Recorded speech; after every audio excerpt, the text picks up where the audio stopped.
Break के बाद हम लौट आए। ब्रेक से पहले हम चर्चा कर रहे थे, आपको बता दें कि जो आरक्षण पर महायुद्ध चल रहा है। ब्रेक के बाद आगरा से आप देख रहे हैं यूपी मांगे उत्तर, और आपको बता दें हम बात करेंगे अब कांग्रेस और समाजवादी पार्टी में जो टिकटों को लेकर कंफ्यूजन हो रहा है। दरअसल देखिए, दो हाई प्रोफाइल सीट की हम बात कर लेते हैं, अमेठी और रायबरेली। पहले बात आई थी कि रॉबर्ट वाड्रा अमेठी से लड़ेंगे, लेकिन कभी ये चर्चा भी थी कि प्रियंका गांधी लड़ेंगी, लेकिन ऐसा हुआ नहीं। अब कह रहे हैं कि राहुल गांधी को रिपीट किया जा सकता है। रायबरेली की भी तस्वीर साफ नहीं हो रही है, क्योंकि सोनिया गांधी अब चुनाव नहीं लड़ेंगी, तो रायबरेली से कौन लड़ेगा, ये कंफ्यूजन बना हुआ है। वहीं समाजवादी पार्टी के खेमे में तो आपको पता है कितनी सारी टिकटों को बदला गया पार्टी की तरफ से। अब पहले ये कहा जा रहा था कि कन्नौज से अखिलेश यादव की जगह अब अखिलेश यादव का नाम आ गया। पहले कहा जा रहा था तेज प्रताप को उम्मीदवार बना दिया। आखिरकार ये कंफ्यूजन क्यों है, और इस कंफ्यूजन का क्या बीजेपी को फायदा होगा, और क्या कोई पार्टी के अंदर खींचतान चल रही है, इन्हीं तमाम पहलुओं पर हम बात करेंगे। पहले आप रिपोर्ट देखिए, फिर हमारे सवाल, फिर अपने मेहमानों से चर्चा करेंगे।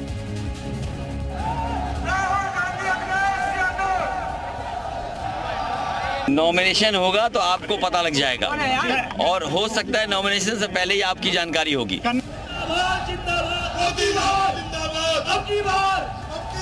समाजवादी पार्टी कंफ्यूजन में है, डिरेल्ड है, कोई नीति एजेंडा नहीं है, दिग्भ्रमित पार्टी है, उनका स्टैंड साफ नहीं है। निश्चित रूप से सपा को भी मिल रहा होगा, जिसकी वजह से आज अखिलेश यादव जी के पैर कांप रहे हैं कन्नौज में कदम रखने के लिए।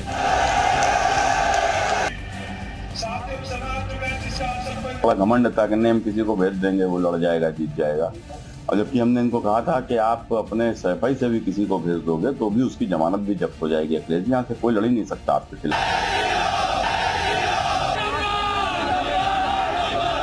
अगर कांग्रेस को लगेगा कि मैं कुछ फर्क ला सकता हूँ तो ज़रूर मैं आऊँगा।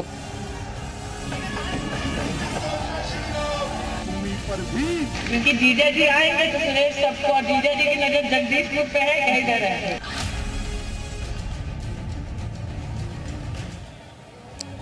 तो चलिए, हमारे अब आज के महत्वपूर्ण सवाल, जो टिकटों को लेकर कंफ्यूजन है उस पर वार पलटवार तो आप देख ही रहे थे, लेकिन आज की जो हमारे महत्वपूर्ण सवाल जिसके इर्द गिर्द चर्चा होगी, टिकट बंटवारे में सपा में इतना कंफ्यूजन क्यों है।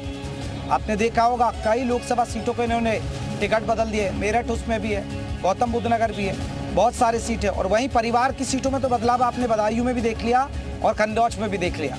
अब बात करते हैं रायबरेली में प्रियंका या कोई और, ये हमारा दूसरा महत्वपूर्ण सवाल है। कांग्रेस की स्थितियां, हाई प्रोफाइल सीटें, इस पर अभी कंफ्यूजन बना हुआ है कि आखिरकार रायबरेली में होगा कौन।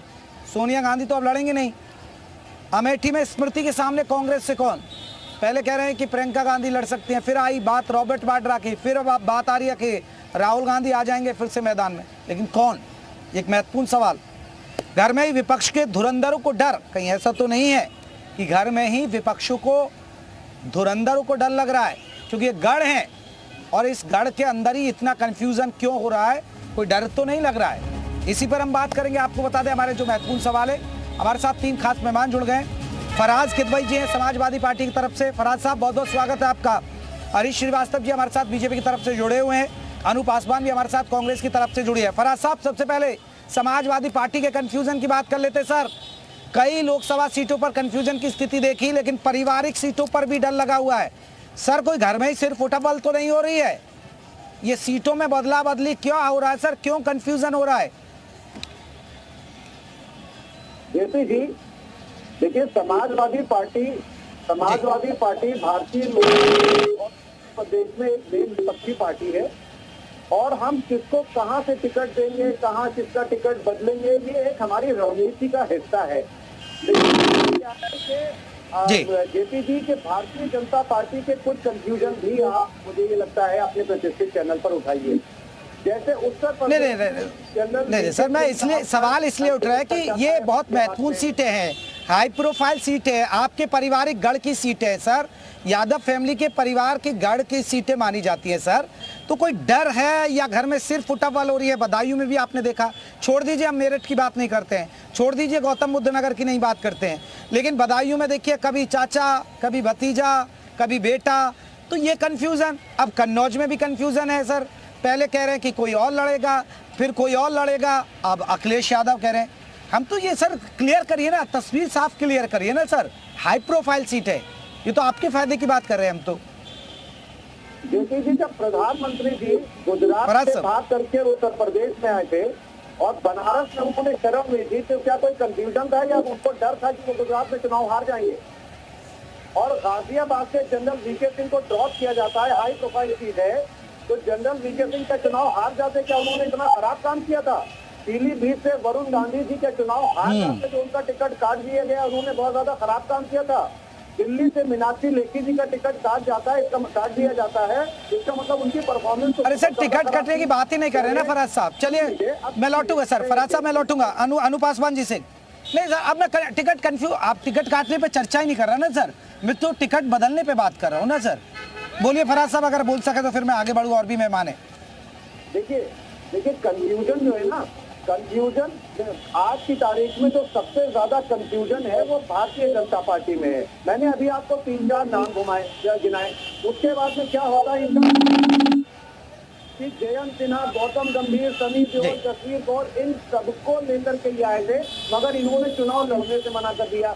अब ये कंफ्यूजन भारतीय जनता पार्टी का है या इन प्रत्याशियों का है? डॉक्टर हर्षवर्धन, इससे बड़े कोई हाई। चलिए मैं लौटूंगा सर, लौटूंगा। अनु पासवान जी, 2 आपके महत्वपूर्ण सीट हैं।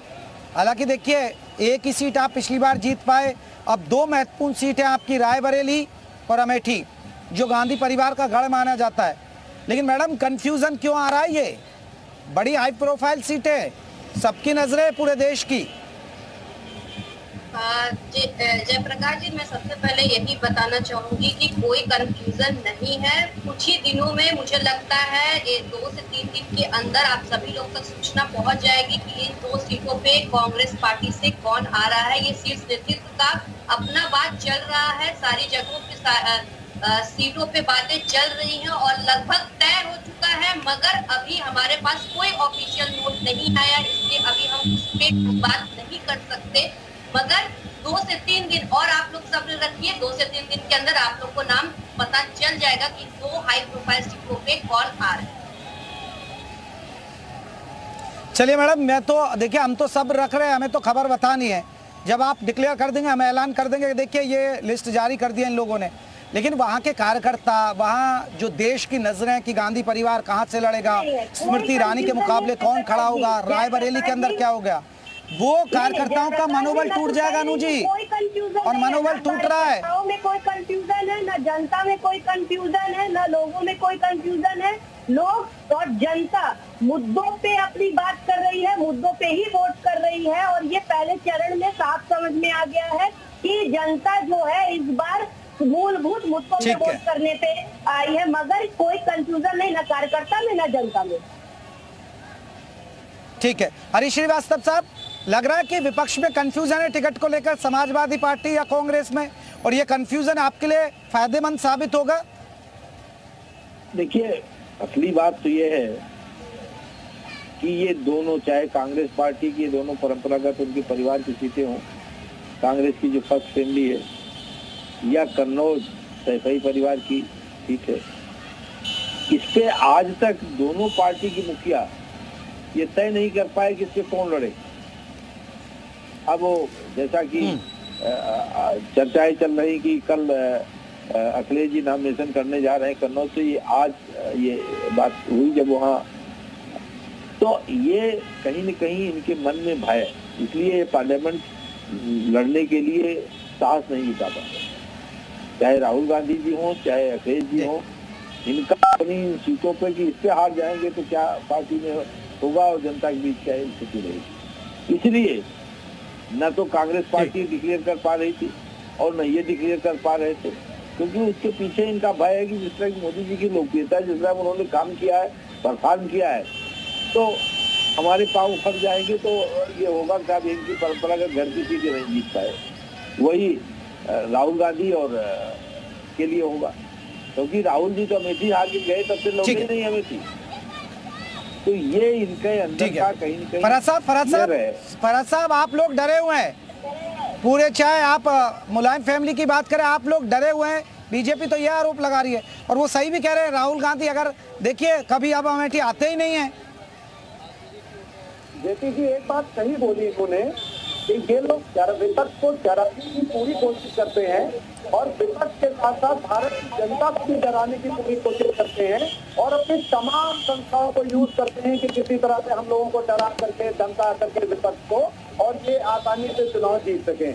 इनकी हालत ये है कि आज की तारीख में जिस तरह से इन्होंने डरा करके धमका करके लोकतंत्र को बंदी बना रखा है और पूरे देश और पूरी दुनिया ने देखा कि किस तरह से चंडीगढ़ में उन्होंने बेमानी करके इलेक्शन जीतने की कोशिश की। आप ये देखिए कि आज की तारीख में भारतीय जनता पार्टी किस तरह से चुने हुए मुख्यमंत्रियों को डरा करके धमका करके उनको जेल में भेज करके कि किसी तरह से वो इलेक्शन जीत जाए। सूरत में देखिए कि क्या होता है कि ये अनमोल चुनाव जीतने की कोशिश करते हैं। तो भारतीय जनता पार्टी फराज साहब, 2 सीटों पर बताइए ना, बदायूं में क्या हुआ? फराज साहब, बदायूं में क्या हुआ? फराज साहब, बदायूं में क्या हुआ? कन्नौज में क्या हो रहा है? आप छोड़ दीजिए, बाकी बातें नहीं करते हैं, हम 2 महत्वपूर्ण सीटों पर बात कर लेते हैं सर। अरे मैं तो आपसे पूछ रहा हूँ कि मीनाक्षी लेखी की सीट पे क्या हुआ, वरुण गांधी की सीट पे क्या हुआ, प्रवेश वर्मा की सीट पर क्या हुआ, डॉक्टर हर्षवर्धन की सीट पर क्या हुआ, रमेश पिधूड़ी की सीट पर क्या हुआ, सर ये कहें पर क्या हुआ, फिर ये कहें सर, फिर शिवपाल यादव का टिकट काटा गया, सीट पर क्या हुआ, सनी देओल की सीट पर क्या हुआ। फराज साहब, फिर हम अच्छा ये मान ले इन्होंने सबके टिकट काटे सर, ये नॉन परफॉर्मर थे sir. Sir sir sir Faraz साहब, आपने लिस्ट बेहद गिना दी, वो मैं बीजेपी से जवाब लूंगा, लेकिन देखिए अगर किसी का टिकट कटता है तो वो नॉन परफॉर्मर होता है, उसका माहौल नहीं होता, या तो काम नहीं किया होगा, और दूसरी बात है या तो कहीं उम्र का तगाजा होगा। कई सीटों पर ऐसा होता है, इन्होंने 75 की गाइडलाइन है, वो चलिए बीजेपी साफ करेगी। लेकिन फिर ये मान लिया जाए चाचा का टिकट देकर काट दिया गया, वो खबरें गलत थी कि चाचा टिकट नहीं, चुनाव नहीं लड़ना चाहते। फिर ये मान लिया जाए कि तेज प्रताप यादव को आपने टिकट दिया, उनका टिकट काट दिया गया क्योंकि वो जीतने के उम्मीद नहीं थी। फिर ये मान लिया जाए क्या? जेपी जी बहुत बहुत धन्यवाद। कम से कम आज जी न्यूज के एंकर ने ये स्वीकार कर लिया कि भ्रष्टाचारी जुमला पार्टी के 19 सांसदों की परफॉर्मेंस बेतहाशा खराब थी, यानी कि उन्होंने अपने खेत की। अरे सर मैं तो कह रहा हूँ सर, टिकट तो हर पार्टी यही काटती है, वो नॉन परफॉर्मेंस होगा सर। टिकट तो इसीलिए कटती है कि वो जिताऊ कैंडिडेट नहीं होगा। मैं कह रहा हूँ, मैं ये सवाल मैं पूछ भी ले लेता हूँ सर, मैं पूछ भी लेता हूँ, ठीक है। हरीश श्रीवास्तव साहब, देखिए टिकट कटता नॉन परफॉर्मेंस का भी कटता है, जिताऊ उम्मीदवार का नहीं कटता है। लेकिन फिर ये मान लिया जाए कि समाजवादी पार्टी जो बदल रही है, डर रही है, जो आप कह रहे हैं ये इसलिए हो रहा है, या आप भी मानेंगे ना कि आपके टिकट भी जो कटे वो लोगों के इसलिए कटे कि वहाँ अनुकूल माहौल नहीं था उनके लिए? ऐसा बिल्कुल नहीं था। हो या जनरल वीके सिंह साहब हो, चाहे सतदेव पचौरी जी, सबने लीडरशिप को लिखा कि वो चुनाव नहीं लड़ना चाहते। अब उनकी भी एज हो गई और इस तरह से लोगों ने अनिच्छा जहां जाहिर की, वहां पार्टी लीडरशिप ने दूसरे प्रत्याशी की तलाश की। रमेश पिधौड़ी की भी हो गई है, जयंत सिन्हा की भी हो गई है। अरे पहले आप अपने बारे में तो बता नहीं पा रहे हो। जयंत सिन्हा घूमने जा रहे हो, अपने बारे में बताओ कि अखिलेश जी क्यों नहीं तय कर पाए, ये तो बताओ ना। कैसे शिवपाल जी का टिकट काटा, ये बताओ ना। सच का सामना न कर पाओ तो इधर उधर चुनाव लड़ रहे हैं, सच का सामना नहीं कर पाते हो। सच का अगवा होता है, सच का सामना नहीं कर पाते हो। जेपी भाई ये समझ में नहीं आ रहा है भारतीय जनता। नहीं, तुम्हारे तो समझ तो तुम्हारे सब दे रखी है, पता है कि अखिलेश जी ने सारी समझ तुम्हारी दे रखी है। तो भ्रष्टाचारी जुमला पार्टी का सूपड़ा साफ हो जाएगा उत्तर प्रदेश से। और आज सपने देखिए, मैदान में आ गए, सपने देखिए, साफ होने जा रहा है। सपने देखिए, अखिलेश का जंगल राज कभी वापस आने वाला नहीं है। ये राम दुलार समाजवादी पार्टी का जंगल राज वापस आने वाला नहीं है। इनका सपने देखिए, दौर की पार्टी के लोग सपने देखिए, सपने। ये जंगल राज की पार्टी वापस आने वाली नहीं है। ये जंगल राज की बात कर रहे हैं। अरे साहब अध्ययन करिए, समाजवादी पार्टी जिस जंगल राज को पनपाई थी उत्तर प्रदेश में, उसका सफाया हो गया है। चलिए ठीक है। अनु पासवान, आपने सुना हरीश श्रीवास्तव जी को। हरीश श्रीवास्तव जी कह रहे हैं कि आप लोग डरे हुए हैं, और वो ये भी कह रहे हैं कि देखिए दिखते कहाँ हैं। राहुल गांधी कब आए अमेठी, प्रियंका गांधी अगर आप लड़ाना भी चाहते हैं राहुल गांधी को अमेठी से, तो वो तो एक्टिव ही नहीं है मैम। और इतनी लहर आपकी, इतना तूफान, इतनी सुनामी नहीं चल रही है कांग्रेस की देश में कि भाई आएंगे और जीत जाएंगे। ये नहीं भी आएंगे, प्रचार भी नहीं करेंगे तो जीत जाएंगे दोनों, ऐसा तो नहीं है मैडम। जयप्रकाश जी, ये सारे प्रश्न आपकी तरफ से कि बीजेपी की तरफ से? मैं भी पूछ रहा हूँ मैम, मैं ही पूछ रहा हूँ आपसे, आप बता दीजिए। वो तो डर की बात कह रहे हैं, डरे हुए हैं आप लोग। मेरा सवाल ये है कि इतनी आंधी तो नहीं है कि आते ही जीत जाएंगे? नहीं, ऐसा जयप्रकाश जी, आपको लगता है कि कांग्रेस पार्टी की इतनी आंधी नहीं है, ना कांग्रेस पार्टी इतनी एक्टिव है, मगर भारत में लगातार 2 बार हमारे माननीय राहुल गांधी जी द्वारा जो यात्रा की गई है, आप सिर्फ अमेठी पे ही अटके पड़े, पूरे भारत का वो भ्रमण करके बैठे हैं, पूरे भारत के कष्टों को जान चुके, महिलाओं के अंदर मैडम, आज जिस यूपी पे हम बात कर रहे हैं, जो अमेठी आती है मैम, दिल्ली का रास्ता यहीं से निकलता है मैम, इसी यूपी से निकलता है मैम।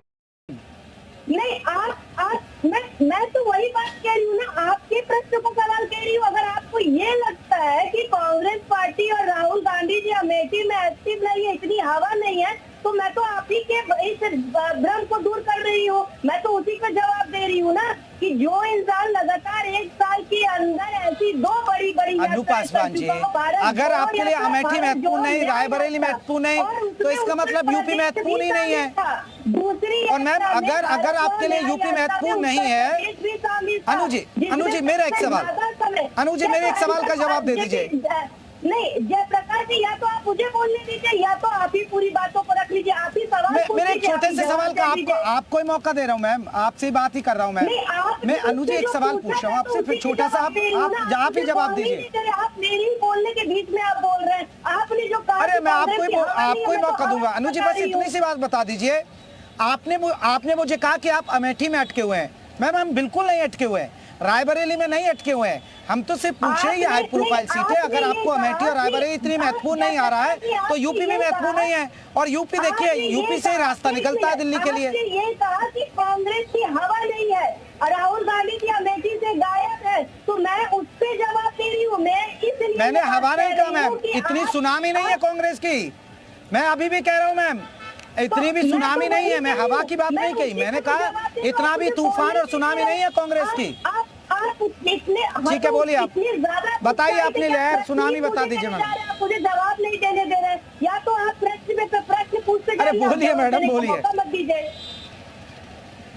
बोलिए अनु जी, बोलिए बताइए कैसी तूफान और सुनामी आ रही है आपकी, बता दीजिए। मैं ये कहने का प्रयास कर रही हूँ कि अगर बार बार इस बात से बात आ रही है कि राहुल गांधी जी अमेठी में नहीं है, वो एक्टिव नहीं है, तो मैं ये कहना चाह रही हूँ कि आप अमेठी की सिर्फ बात करते, वो पूरे भारत में एक्टिव है। अगर एक्टिव नहीं होते तो 1 साल के अंदर वो 2 बड़ी यात्राएं नहीं करते। और दूसरी भारत जोड़ो न्याय यात्रा में वो उत्तर प्रदेश में सबसे ज्यादा दिन में थे। तो मैडम 2019 नहीं आते ना फिर अमेठी? अरे मैडम यही तो मुद्दा लेकर गई थी ना स्मृति ईरानी, वो आते नहीं है, इसी का फायदा उठा गए, फिर 2019 नहीं आते ना अमेठी से। अरे आंकड़ों में बात करिए ना मैडम। अनु जी आंकड़ों पे आप बात नहीं कर रही हैं आप। चलिए आप मत आइए मैडम, हमें क्या लेना, हम तो आपको अलर्ट कर रहे हैं मैडम।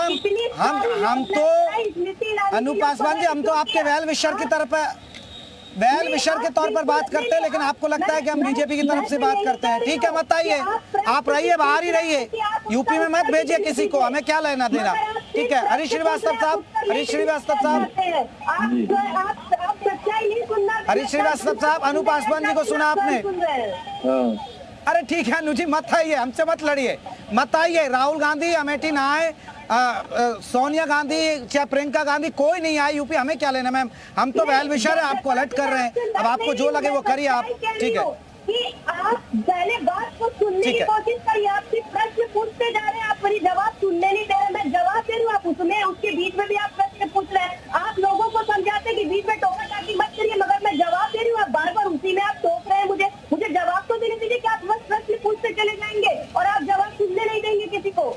ठीक है मैम, अब बहुत टाइम दे दिया अनु जी। हरीश श्रीवास्तव साहब, ये क्या कंफ्यूजन लग रहा है, या आपको लग रहा है कि डर है जो आप कह रहे हैं, जो आरोप लगा रहे हैं? नहीं देखिए, इसका असली जवाब तो कांग्रेस पार्टी ही दे पाएगी, लेकिन जो पब्लिक डोमेन में चर्चा है, जो जन चर्चा हो, मैंने आपको बताया। ठीक है, वो पूरे देश में काम कर रहे हैं, लेकिन अगर किसी के लिए अपनी कॉन्स्टिट्यूएंसी महत्वपूर्ण नहीं है, किसी के लिए अपनी कॉन्स्टिट्यूएंसी के लोग महत्वपूर्ण नहीं, तो वो भी क्या देश में काम करेगा?